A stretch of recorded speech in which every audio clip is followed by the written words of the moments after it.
What's going on, guys? CryptoHoy here, and in this video I want to just share my thoughts on what I think about Metacade, if this is a good project, not a good project, what they offer. And right off the bat, I'm going to say this. So far I haven't found any red flags. I took a look at their Certic audit. I didn't find any issues here, anything that I would consider as a red flag, any warning signs. Also with their coin sniper, they are KYC'd and everything, and even if they were not KYC'd, well, they're pretty much very well docs. Here in the white paper, we can see that, we can see their faces, their names, their LinkedIn. They also make a lot of YouTube videos as well. They do updates on their Twitter, so they're very active. So that's a good thing to see on this project, that the team is very active. They're doing very, very fun videos. It's something very different compared to other projects. They're not really focused just on sharing information, but they're also trying to make it like into a fun experience. And what I've noticed here is that they're aiming mostly for two type of audience. One, which is the cryptocurrency audience, of course, and also the gaming audience. And if you notice, like for example, here on their white paper, on their ambassadors, these influencers, they tend to be more of the gaming side of things. They're pretty much aiming or focused on those type of markets, the gaming market and the cryptocurrency market, but they're doing it in a different way.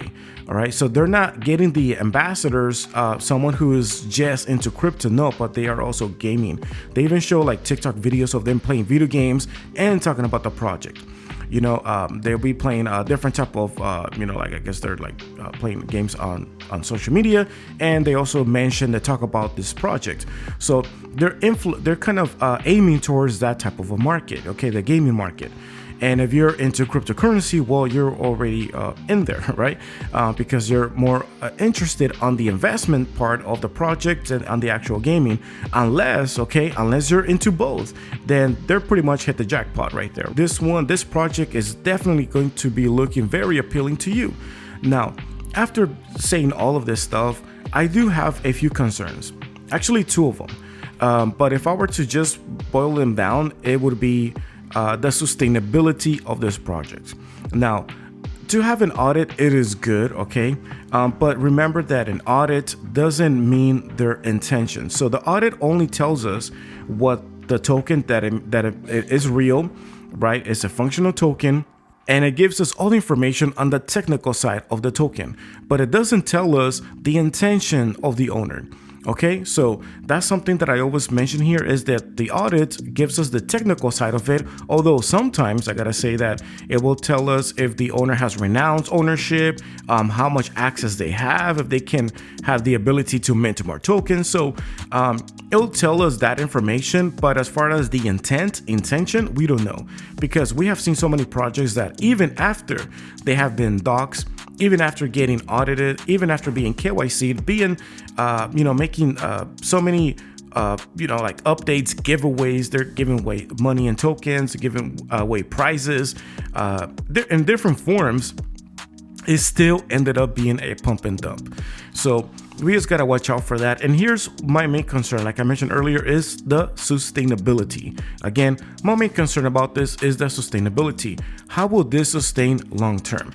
And right here in this white paper, it kind of tells us a little bit of how they plan to make it sustainable. And some of them, I gotta say, it's a good idea. So let me just scroll back up here, and here are what it says here right from the beginning. It says Metacash. Our goal in Metacade is to become a self-sustaining, revenue-generating community. Sounds great. A treasury reserve will also be built to develop new features for the community and enhance the future of blockchain gaming. We anticipate the following strategies to be revenue streams for the token and the community. So let's see how they plan to sustain this project. One is by advertising revenue, and I agree with this. I think this is a great idea to provide some like advertisement on their website, on their game. I know it could be annoying, some people don't like them, but hey, nobody wants to work for free, and you want to be able to sustain it, right? If you want to enjoy that game and it's fun and you like it, well, I think it's only fair for them to find a way how to sustain it without really costing you money out of your pocket.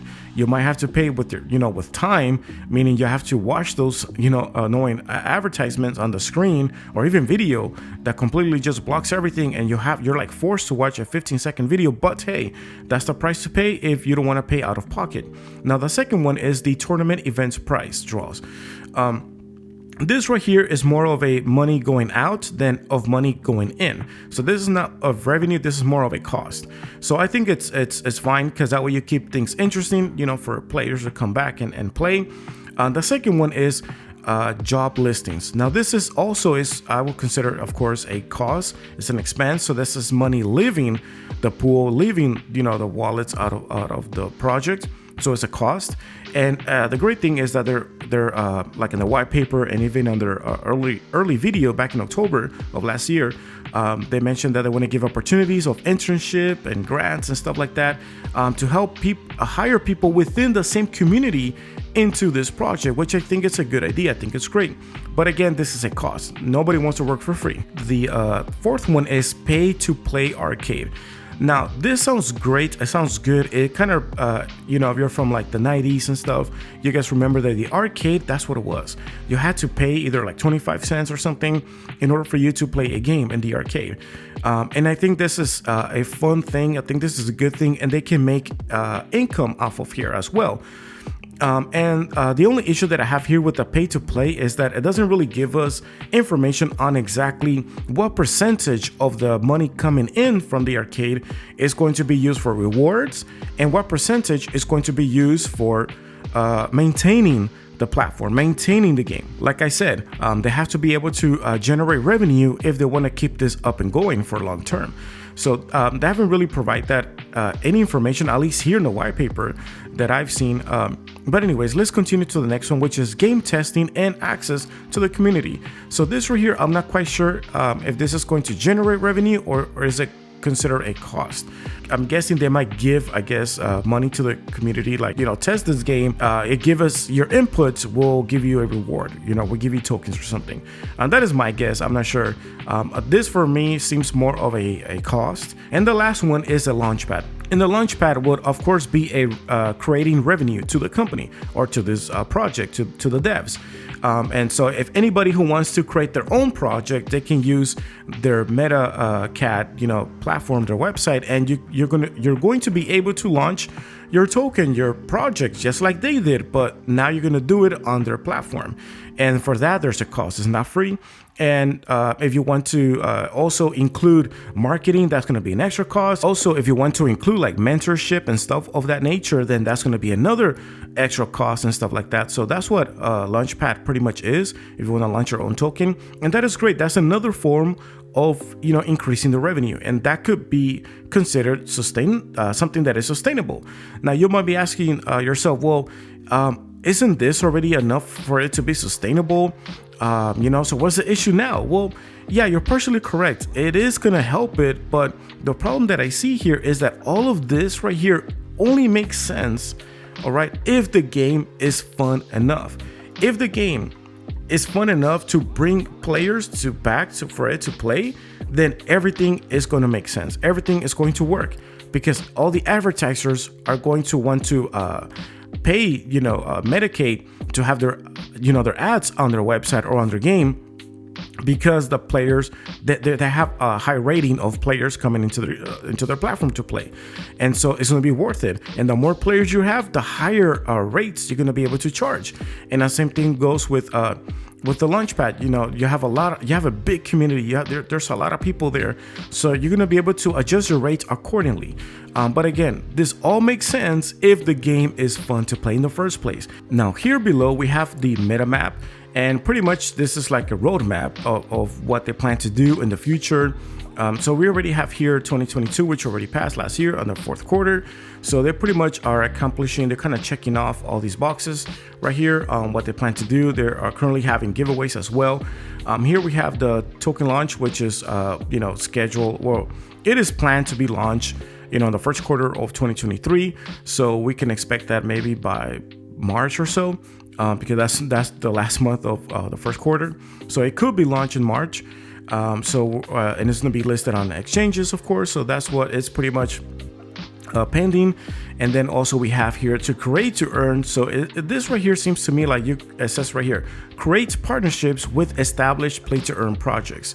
And then it also says additional gaming community giveaways, competition. So you're going to be able to create partnerships, I guess, with already existing play to earn projects. And I believe I saw here where you're going to be able to, I guess, develop your own. It says develop a community-driven testing environment for gaming projects, create your own Metacade or Metacade gaming tournaments, prize draws relevant to gaming. So right here is actually giving you the opportunity to, I guess, create your own gaming tournaments. So I guess not necessarily create your own game perhaps, but your own tournaments, which is great. I think it's a good thing. I'm just still wondering how this is actually going to work when it comes to the prizes, because I think there has to be a system in place where what percentage from all the money coming in from that specific game is going to be used for rewards, and another percentage used for, you know, for the community or to maintain the platform, because like I said, nobody wants to work for free. And also they have community votes on prizes choices each month. Buy tickets and enter using our token supply burns. I'm not going to cover this whole thing right here. They also have work to earn as well, meta grants. One thing you need to keep in mind is that the work to earn and all this stuff all takes money. So they need to be pulling in enough revenue to cover all these expenses, okay? The post listings for interns, gigs, jobs within the gaming community. So where the money needs to be coming enough to be able to pay these people.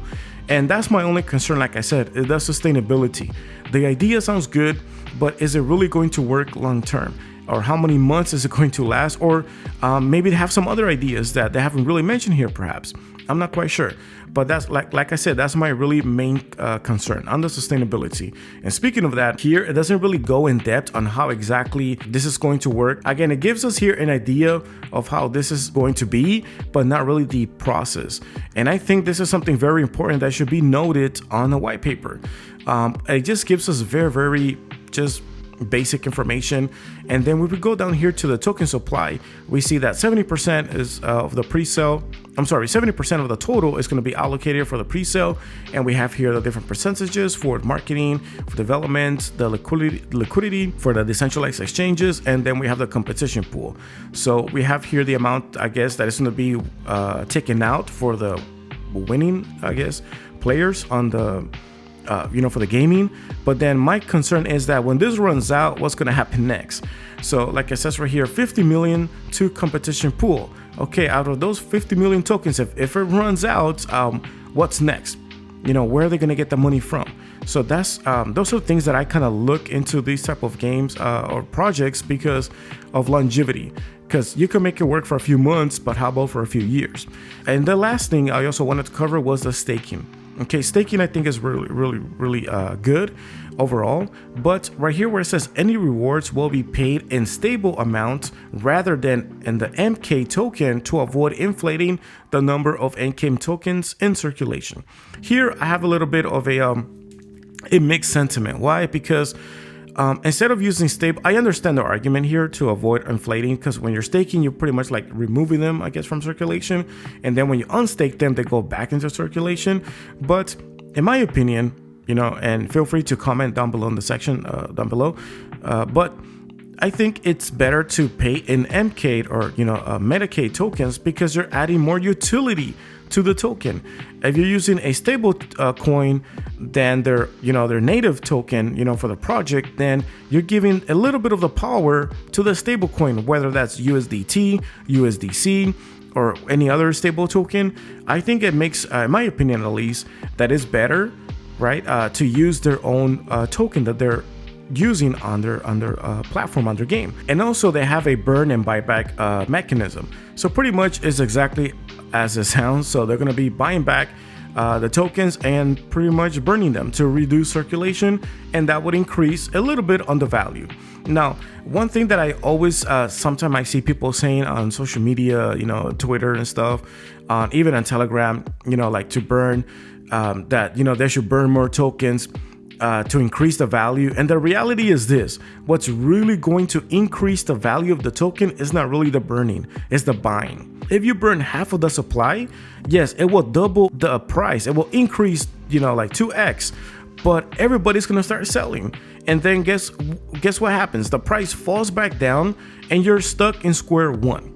While when people buy, what's going to happen? The people who bought in last, who bought at the higher price, they're not going to sell because they're going to be at a loss. They're going to hold until the next person buys, at that price, and the price starts to increase. So it starts to have a little bit more stability on the price. It's not going to go all the way down at quickly when you burn, because if you burn and let's say you burn half of the supply, you 2x, you're gonna get most likely tempted to take some profits. Then if you were to buy at a certain price and then somebody else buys and then the price slowly starts increasing, then there's a balance between the buying and selling. Okay, while when you burn it, half of it, there's more of a selling than the actual buying. All right, so hopefully that makes sense. So that's why I really strongly believe that buying is more important than burning. Now, burning has its own, it does its own thing. Okay, it does help on the overall supply, right? It does help reduce it, but only if you do it by small amounts that is not so significant, then yes. But if there's a huge amount, then people are gonna be tempted to take some profits. So I just wanted to kind of share my 2 cents about this, share your thoughts. What do you guys think about this project? And like I said from the beginning, overall I didn't find any major red flags. Everything seems to be in order, either because they're an actual legit company or they're really good at hiding it, and and only time will tell at the end what their true intentions are, and if this project is actually going to be successful and they found a way how to make it sustainable. And that's pretty much my main concern, is the sustainability of this project. Again, thank you so much for watching. Share your thoughts down below and I'll see you on the next one. Peace.